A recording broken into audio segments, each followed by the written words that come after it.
again, quite a fun story. That, of course, is one half of Coca-Cola. This is from West Africa. Right. And then they will eat the nut to take away hunger and thirst if they're going on a long journey or if they're working all day. The other half, of course, is the coca half, which, of course, is from South America and, of course, is the plant from which cocaine is made. The drink itself was invented by 2 American scientists at the end of the 19th century. That really is to do with Coke. Wow. Oh, absolutely, yes. I mean, yes. I mean, I think it still contains cola today because I don't think legally they can use the name without it being in there. Oh, I do. But the coca half, the very first people that drank the first Coca-Cola, needless to say, went a bit strange. They were affected. And so in 1905, actually, the American government banned the use of coca in Coca-Cola. So really, for the last century, there's been no coca in the drink. Just this and whatever else.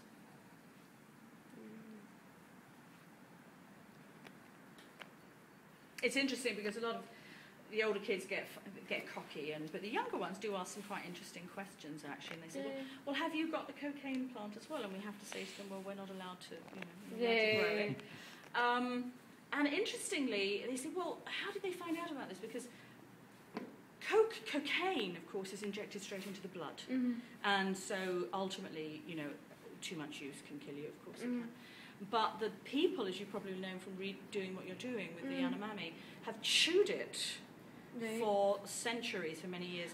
A bit did come up about that, and I thought, well, I'm going to give them a research task to do, because last year, when the P6 class, when the boy used to do a research project in Yanomami, and he was fascinated that he was fascinated, or something, they were cute. I couldn't remember at the time, but that must be what it was. His whole project was about that they would...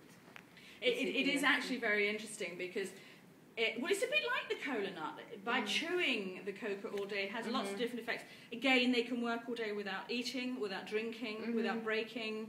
And also, for them, it helps those living at the higher altitudes to breathe in the higher altitudes, helps them a little bit more. However, people who do it on those people who still do it on a regular basis have much higher incidences of mouth cancer. Now here, this is not a healthy looking plant because we have had pest problems with this. Annatto. This is the reason why our butter and margarine is yellow. This is a dye.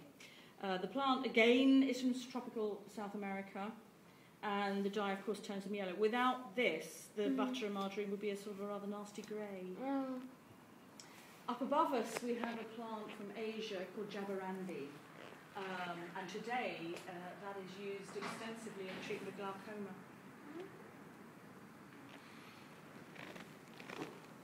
Now, I usually get to a point where I tease the kids and I say to them, okay, who had grass for breakfast this morning? And there's usually, I have to say, there's usually a boy who gets cocky and says, well, I did. And what kind of grass? Well, I had the grass on the lawn. So we start going through it. And then they discover that all the cereals they have for breakfast are grasses, members of the grass family. And then, of course, this is rice. And I say that the only cereal we've got in here is rice, because rice is the only one that has to grow in water. The paddy fields, of course, that we see pictures of in Asia. And this has been a really good brand that we had this year. It's grown really well, but unfortunately, actually, if you squeeze that, unfortunately, it's sterile. All the grains are completely sterile. But I then start talking to the kids about the grains and where they come from. And I have a laugh to myself. When I first came here 15 years ago, I would say to the kids, okay, what is the traditional Scottish breakfast? And every kid, bless you, every kid knew, of course, it was porridge. Nowadays, I have to say, okay, who knows what is the traditional Scottish breakfast? And I don't say a fry-up, miss, because inevitably that's what I'm getting. Oh, a fry-up, miss. No, it's not a fry-up. And very few of them. Do you eat your porridge the Scottish way? I have mine with milk, actually, but now and again I'll make it with water. Oh, really? So, yeah, I'm afraid I had mine with milk and honey. I like now and again milk with Nutella. So. Oh, really? Oh, that is naughty. Yeah. Well, at the moment I'm waiting for an operation to have my gallbladder removed. I have a big big gallstone, and there's very little I can eat at the moment. It doesn't make me ill, so I'm longing. So I have actually, I'm very pleased. It's one good thing is I've lost weight, but as soon as I have this thing out, it'll go back on again.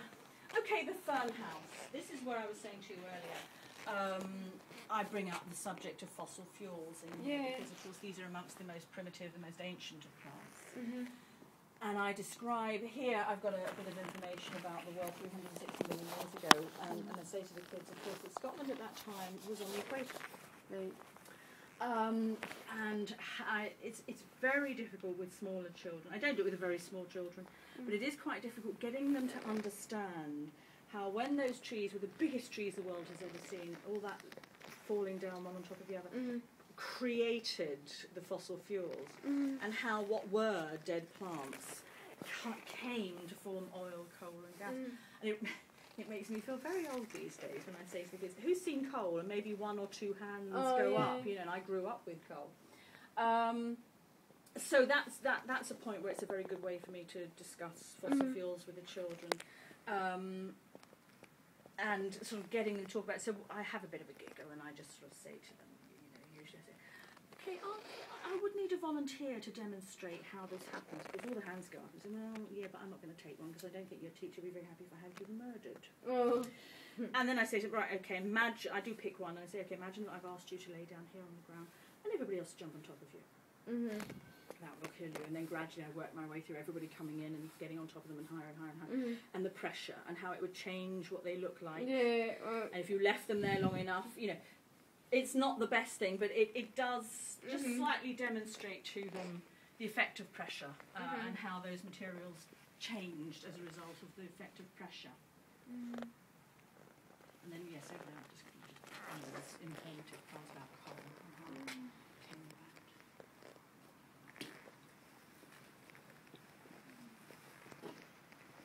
They are usually very tired by the time we get to the end of this house. I don't stop in here. This is an actual collection of begonias. Oh, really?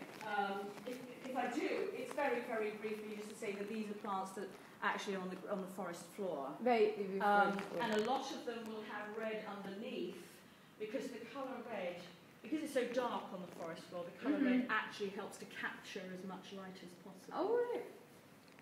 So the light will hit the leaf, and the red will stop it going all the way through. It will actually capture as much light as possible. I'll write that.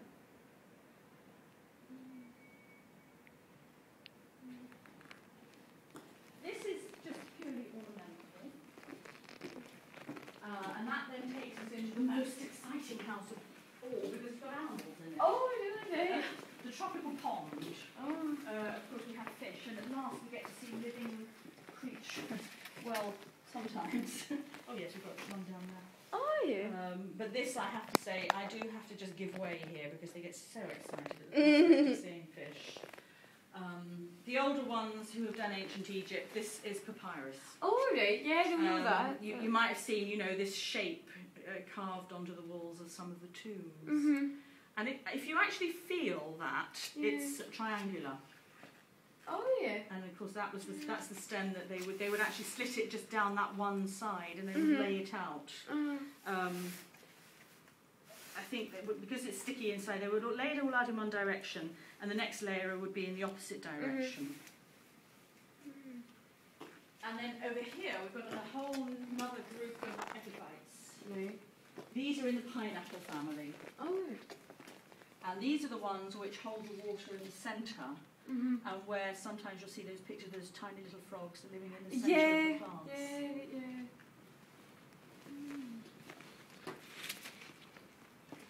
Here we actually demonstrate two of the world's worst weeds. This is water lettuce and really grows at such an incredibly fast rate. This is the worst one though. This